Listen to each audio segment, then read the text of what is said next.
Hey guys, now I've been playing on the March of Nations competition, which recently ended, and I had some pretty good results and I picked up a tank ace. I got in the top 10 for the Tier 7 UK competition, and I'm going to show you the 5 replays for my 5 entries in the top 5. Now this is the 5th entry, this is my least best game, and it's Karelia. And sorry, it's not Karelia, is it? It's Erlenberg. Sorry about that. Now it's Assault, so it's just a 10-minute game, and we've got to defend the cap circle. Now what I found on March of Nations is that to get a good base experience, you needed to not be top tier. Now the AT-15A has a disadvantage in that for this competition, in that it doesn't ever meet tier 9.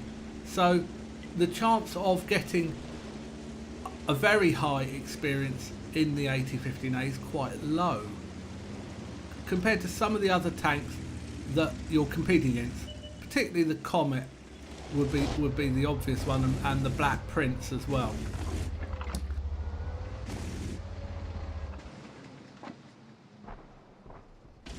Now I've moved up to a good position, and I've got some shots on the VK, but I don't know where that one went. I'm a bit worried about hitting my own tank, so I've got to be a bit careful. Fishing around, looking for a shot, hoping he's just going to poke round the corner. Unfortunately, we lose our tank, the AMX-12T. And finally, I get a shot into the VK. And that one didn't go through, unfortunately. Now, the lineup is actually quite demoralising, I suppose, in a way, because they've got a Super Pershing, they've got a Patriot, and they've got a tank I really, really hate, even more than those two, which is the Soviet Tier 8 tank destroyer, the ISU-152. Why? Well, because it's got 750 alpha, 260 pen with standard ammo, so it can two-shot me. Now, I don't know why someone invites you to a platoon 2 minutes into the game. If you're going to invite me at the start of the game, or invite me at the end so I can pick up a group award, a band of brothers, whatever it is. But don't invite me 2 minutes into the game. Now I get a shot into the Super Pershing, but he's so far away that while my gun is 0.28, because I'm running with food, so that helps my accuracy of this gun. Even with food and a really good trained crew, I still can't reliably hit tanks from 400 metres or 450 or whatever. Little French tank, little light tank coming around. I don't know what he was trying to do there, but I think he got a bit carried away, and he's going to soon get carried away on the battlefield, literally as a wreck. I'll try and shoot out the building so I get shot, but he dies in the meantime. A bit unfortunate on the shot. Oh dear, now I'm worried. The ISU-152 can two-shot me.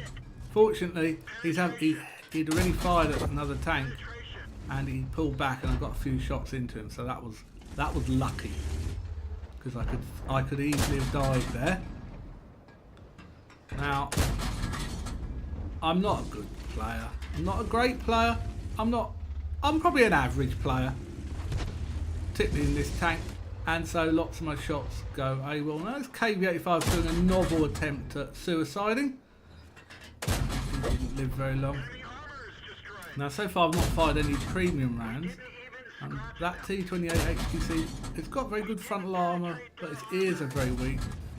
And I'm playing like a noob and not actually shooting at his weak spots. Although probably from that distance, I would probably miss most of them. He's still alive, this ISU. He's got his gun pointed at me. Oh, but that was lucky. Now, don't you notice that Hellcat drivers always seem to want us to drive out into the open and die as quickly as they can? Now, I missed a few shots, and I really need to learn how to lead a bit better, because all those shots were far too late. This American Tier 7 reward tank is a tricky customer for this tank. I certainly can't reliably pen him from the front from this distance. I haven't loaded any premium ammo at the moment. I'm saving that because I'm still worried about the Super Persian and the Patriot. But because I'm running food, I pick up a lot of assisted damage. And so it doesn't really matter that I'm not getting the damage. At least I'm getting the assist. That was unfortunate. Went into the ground. But finished off the T-43. He never posed much of a threat, so my attention wasn't really... No, I'd loaded premium and I didn't kill the Patriot, but I did get a shot into him. So now up to 1878 a damage to over 2,500 assisted. So the assisted damage really helps the base experience. I'm thinking about going after this American tank destroyer. I really want to take him out. I just see his tracks. Like a bit of a waste really, firing premium ammo at him just to damage his tracks. The IS, I think he's forgotten about me. Finish him off. But their artillery player is very good. Very good plays. Got 2-1, 3-1, win 8. And I've been expecting for some time for him to focus his attention on me, because Arty always go for slow tanks. You're a high priority target. Now 10-5, it's a very good position for us. There's only 4 minutes left. Their artillery's not going to win the game. So I'm going to be reckless, partly because this is part of the March of Nations that I want to get a good score. Took a shot from the Patriot and the HDC, but finished him off.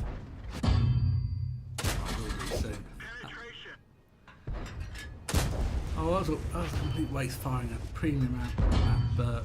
But yeah, as I alluded to before, I'd finished off the American tank destroyer, and he was the only serious threat left for me. Just 3 tanks now. Cromwell's not going to be able to do a lot. I don't know where that shot went. The RNG just gets you sometime. The Crusader again said hello to me. That artillery player.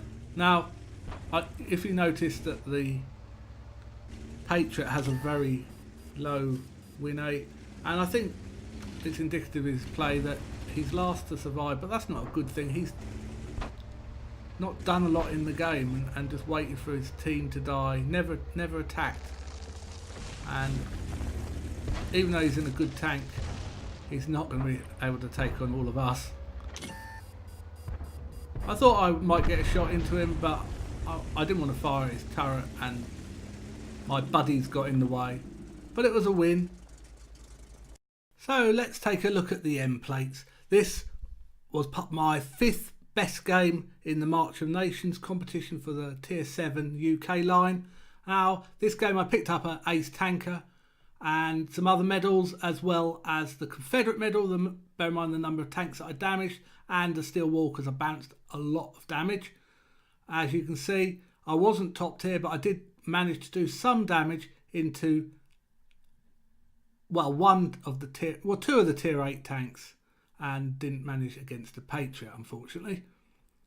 So the team score, I didn't come top by damage, but I come top by experience. 1383 is a pretty reasonable base EXP, and that's the entry that goes into the went into the competition, not the additional bonus that you get for playing with a premium tank and a premium account.